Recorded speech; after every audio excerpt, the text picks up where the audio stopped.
2005 ജലനിരപ്പ് 139 അടിക്കും മുകളിലായതോടെ മുല്ലപ്പെരിയാർ രാഷ്ട്രീയ വിവാദങ്ങളുടെ വേദിയായി. അന്ന് പ്രതിപക്ഷ നേതാവായിരുന്ന VS അച്യുതാനന്ദനും ജലവിഭവ വകുപ്പ് മന്ത്രിയായിരുന്ന തിരുവഞ്ചൂർ രാധാകൃഷ്ണനും മുല്ലപ്പെരിയാറ്റിലെത്തി.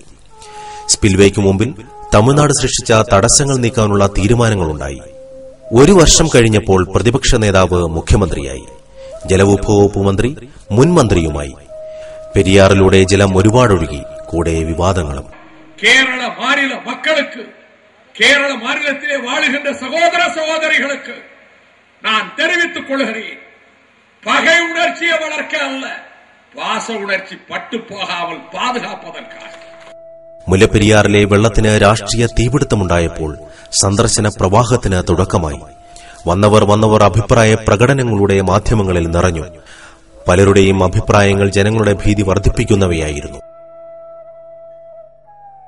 ജലവിഭവ വകുപ്പ് മന്ത്രി NK പ്രേമചന്ദ്രൻ മുതൽ മുഖ്യമന്ത്രി VS അച്യുതാനന്ദൻ വരെ ഡാമിന്റെ സുരക്ഷയിൽ കേരളത്തിന് ഉത്കണ്ഠയുണ്ട്. കേരളത്തിലെ ജനങ്ങളുടെ ജീവനും സ്വത്തിനും കേരളത്തിന്റെ ഈ പറയുന്ന ഈ മേഖലയിലെ അപൂർവ വനമേഖലയായിട്ടുള്ള വന്യമൃഗ സമ്പത്തുള്ള റിസർവ് ഫോറസ്റ്റിലെ ആവാസ വ്യവസ്ഥയ്ക്ക് കോട്ടം.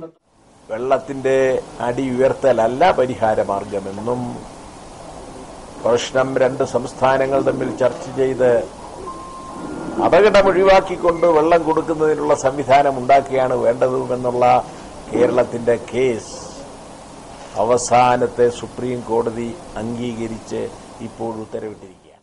മുൻ ജലവിഭവ വകുപ്പ് മന്ത്രി തിരുവഞ്ചൂർ രാധാകൃഷ്ണൻ മുതൽ KPCC പ്രസിഡന്റ് രമേശ് ചെന്നിത്തല വരെ അടിയന്തരമായ നടപടിയെടുക്കണമെന്ന് പറഞ്ഞു. അന്നത്തെ ഗവൺമെന്റ് നടപടിയെടുത്തു. 136 ക്ലോസ് ചെയ്യാൻ സാധ്യമല്ലാത്ത വിധത്തിൽ നമ്മൾ നിയമം പാസാക്കി കൊടുത്തിരിക്കുന്നു. കേരളത്തിലെ ജനങ്ങളുടെ സുരക്ഷിതത്വം സംബന്ധിച്ചുള്ള വലിയ ആശങ്ക ഉയർന്നു വന്നിരിക്കുന്ന സാഹചര്യമാണ്. ഇതിൽ തീർച്ചയായിട്ടും സംസ്ഥാന ഗവൺമെന്റ് എടുത്തിട്ടുള്ള എല്ലാ നടപടികളോടും പ്രതിപക്ഷം യോജിച്ചാണ് പ്രവർത്തിച്ചിട്ടുള്ളത്. നിയമസഭാ പെറ്റീഷൻസ് കമ്മിറ്റി മുതൽ ഡാം സേഫ്റ്റി അതോറിറ്റി വരെ വളരെ അടിയന്തരമായി ഈ നിയമസഭാ സമ്മേളനത്തിൽ തന്നെ 18-ാം തീയതി മുതൽ നിയമസഭാ സമ്മേളനം ആരംഭിക്കുകയാണ്. ഈ നിയമസഭാ സമ്മേളനത്തിൽ തന്നെ ഞങ്ങൾ റിപ്പോർട്ട് വയ്ക്കുവാനും നോട്ട് ചെയ്ത കാര്യങ്ങൾ കൊണ്ടുപോയി അതോറിറ്റി മീറ്റിംഗിൽ വെച്ചിട്ട് അതിനെപ്പറ്റി ഡിസ്കസ് ചെയ്തിട്ട് സേഫാണോ അതിന്റെ സേഫ്റ്റിയും സെക്യൂരിറ്റിയും പറ്റിയാണ് നമ്മൾ സ്റ്റഡി ചെയ്യുന്നത്. നേതാക്കൾ, ജനപ്രതിനിധികൾ, വിദഗ്ധ സംഘങ്ങൾ മുല്ലപ്പെരിയാറിലേക്ക് VIP-കളുടെ ഘോഷയാത്രയാണ് നടന്നത്. അണക്കെട്ടിൽ കുത്തിനോക്കിയും ഇളക്കി നോക്കിയും കടന്നുപോയ സംഘങ്ങൾ നടത്തിയ അഭിപ്രായ പ്രകടനങ്ങൾ കൊണ്ട് യാതൊരു പ്രയോജനവും ഉണ്ടായില്ല. നടത്തിയ പ്രഖ്യാപനങ്ങളുടെ പകുതി പോലും നടപ്പാക്കാൻ അധികാരികൾക്ക് കഴിഞ്ഞതുമില്ല. ഈ പദ്ധതി പ്രദേശത്ത് അണക്കെട്ടുമായി ബന്ധപ്പെട്ട അണക്കെട്ടിന്റെ ബലക്ഷയവും അതുമായി ബന്ധപ്പെട്ട വിഷയങ്ങളൊക്കെ നിലനിൽക്കുന്നതുകൊണ്ട് ഏറ്റവും കരുതലും ജാഗ്രതയും ഉണ്ടാകണം എന്നാണ് നമ്മൾ മനസ്സിലാക്കുന്നത്. ജനങ്ങളുടെ സുരക്ഷ ഉറപ്പാക്കാനും ഭീതി അകറ്റാനും പെരിയാർ നീന്തിയെത്തിയവർ രാഷ്ട്രീയ നേട്ടങ്ങൾക്കായി ഏറ്റുമുട്ടി. രണ്ട് സംസ്ഥാനങ്ങളെ സംബന്ധിച്ച് ഇത്തരം പ്രശ്നങ്ങൾ കൂടിയാലോചിച്ച് പരിഹാരം ഉണ്ടാക്കണം എന്നാണ് കേരള ഗവൺമെന്റ് ഉദ്ദേശിക്കുന്നത്. സംസ്ഥാന ഗവൺമെന്റ് വളരെ ലാഘവ ബുദ്ധിയോടുകൂടി ഈ കാര്യങ്ങൾ കാണുന്നു എന്നുള്ളത് ദൌർഭാഗ്യകരമാണ്. റോഷി അഗസ്റ്റിനും ജയചന്ദ്രൻ MLA ഒക്കെ ഉള്ള 10ാം കേരള നിയമസഭ ആ നിയമം ഭേദഗതി ചെയ്തു. ആ നിയമത്തിന്റെ അടിസ്ഥാനത്തിൽ ഇമ്മീഡിയറ്റ് ആയിട്ട് ആക്ട് ചെയ്യാൻ എന്ത് തടസ്സം എന്നുള്ളതാ ഗവൺമെന്റ് പറയേണ്ടത്. ഗവൺമെന്റ് ആ പോയിന്റ് പറയണം, വിശദീകരിക്കണം. പഴയ ഭരണക്കാരും പുതിയ ഭരണക്കാരും പരസ്പരം ചെളിവാരിയെറിഞ്ഞപ്പോൾ പെരിയാർ തീരവാസികൾ ഭീതിയുടെ മുൾമുനയിലായി. രാത്രി കുട്ടികൾ പേടിച്ചാണ് കിടക്കുന്നത്. എപ്പോഴാ വെള്ളം വരുന്നെന്നും മിനിയാന്നെല്ലാം പേടിയായിരുന്നു. நான் உறங்கிட்டு 10 நாள் ஆச்சு. நல்லா உறங்கிட்டு 10 நாள். என் ஃபேஸை பார்த்தாலே உங்களுக்கு தெரியும். അന്നെ കഞ്ഞി കുടിക്കാൻ വേലയെടുത്തേ ഉള്ളൂ. പിന്നെ എന്തോ ചെയ്യും? ഞാൻ വയസ്സിൽ നിന്ന് പോയാലും കുഴപ്പമില്ല. കുഞ്ഞുങ്ങൾ അന്ധകാരമല്ലയോ? എന്റെ വീടാ കിടക്കുന്നേ. ചർച്ചകൾക്കും ആരോപണ പ്രത്യാരോപണങ്ങൾക്കുമിടയിൽ മാനവും പെരിയാർ തീരവാസികളുടെ മനസ്സും പ്രക്ഷുബ്ധമായി. മലവെള്ളം പെരിയാറ്റിലേക്ക് പാഞ്ഞെത്തി. ഈരാറ്റുപേട്ടയിലും തേക്കടി വനത്തിനുള്ളിലുമുണ്ടായ ഭൂചലനങ്ങൾ ആശങ്ക വർദ്ധിപ്പിച്ചു. ഒപ്പം മുല്ലപ്പെരിയാർ ഡാമിലെ വിള്ളലുകളും. 2006 നവംബർ 14 പെരിയാറ്റിലെ വെള്ളം മുല്ലപ്പെരിയാറിന്റെ നിയന്ത്രണ രേഖയ്ക്ക് മുകളിലെത്തി. വൃഷ്ടിപ്രദേശത്ത് മഴ കനത്തു. ജലനിരപ്പ് നോക്കി നിൽക്കെ ഉയരാൻ തുടങ്ങി. നവംബർ 15 ആയപ്പോഴേക്കും ജലനിരപ്പ് 138-ലെത്തി. പെരിയാർ തീരവാസികൾ ഏതു നിമിഷവും ഒരു ദുരന്തത്തെ പ്രതീക്ഷിച്ചു തുടങ്ങി. ആശ്വാസവുമായി ഭരണകർത്താക്കൾ പാഞ്ഞെത്തി. ദുരന്ത നിവാരണത്തിനുള്ള പദ്ധതികൾ യുദ്ധകാലാടിസ്ഥാനത്തിൽ തയ്യാറാക്കി.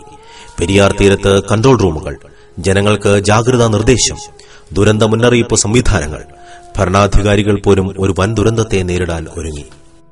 പെരിയാറിന്റെ തീരത്ത് പ്രക്ഷോഭങ്ങളും ശക്തി പ്രാപിച്ചു. പ്രകടനങ്ങളും പ്രതിഷേധ സമരങ്ങളും വ്യാപകമായി. സമരമുഖം സജീവമായി.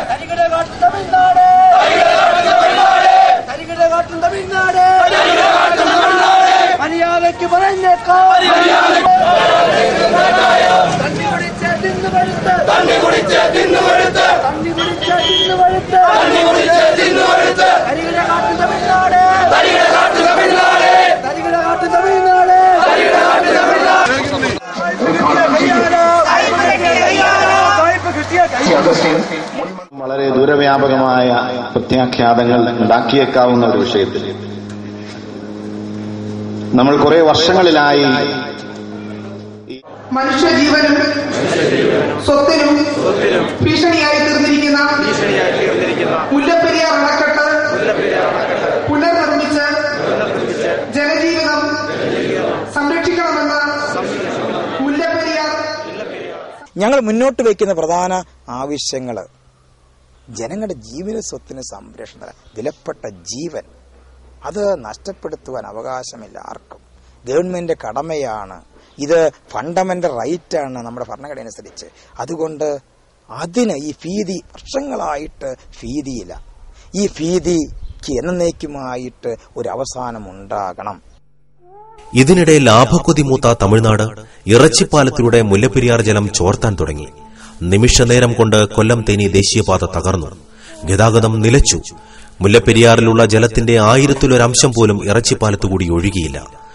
എങ്കിൽ പോലും ആ പ്രദേശത്തിനുണ്ടായ തകർച്ച മുല്ലപ്പെരിയാർ ഏൽപ്പിക്കാൻ പോകുന്ന ആഘാതത്തിനുള്ള മുന്നറിയിപ്പായി. ഏത് നിമിഷവും സംഭവിക്കാവുന്ന ഒരു വൻ ദുരന്തം തങ്ങളുടെ തലയ്ക്ക് മുകളിൽ നിൽക്കുന്നുവെന്ന യാഥാർത്ഥ്യം പെരിയാർ വാസികളുടെ മനസ്സ് തകർത്തു. മുല്ലപ്പെരിയാർ ഡാമിന്റെ തൊട്ടു താഴെയുള്ള വള്ളക്കടവ് ഗ്രാമം ഉറക്കമില്ലാത്തവരുടെ നാടായി മാറി. രാത്രികാലങ്ങളിൽ പെരിയാറ്റിലിറങ്ങി ജലനിരപ്പ് ഉയരുന്നുണ്ടോ എന്നവർ ശ്രദ്ധിച്ചു.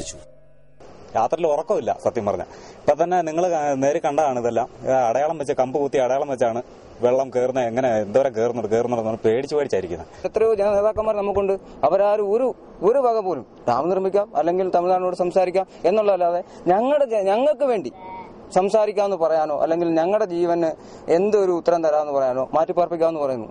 ഞങ്ങളൊക്കെ ഈ ഹെലികോപ്റ്ററിലൊക്കെ ഈ ഭക്ഷണ പദാർത്ഥങ്ങൾ ഉഗാണ്ടയിലും അവിടെ ഇവിടെയൊക്കെ ഇങ്ങനെ ഇട്ട് കൊടുക്കുന്നിട്ടുണ്ട്. പട്ടിണിപ്പാവങ്ങൾക്ക് ഇട്ട് കൊടുക്കുന്നുണ്ട്. ആ ഒരു അവസ്ഥ ടി വിയിൽ കൂടെയാണ് ഞങ്ങൾ കണ്ട് മനസ്സിലാക്കിയിരിക്കുന്നത്. പക്ഷെ ആ അവസ്ഥ ഞങ്ങൾക്ക് ഇവിടെ ഉണ്ടാകുന്ന അവസ്ഥ എന്ന് പറഞ്ഞാൽ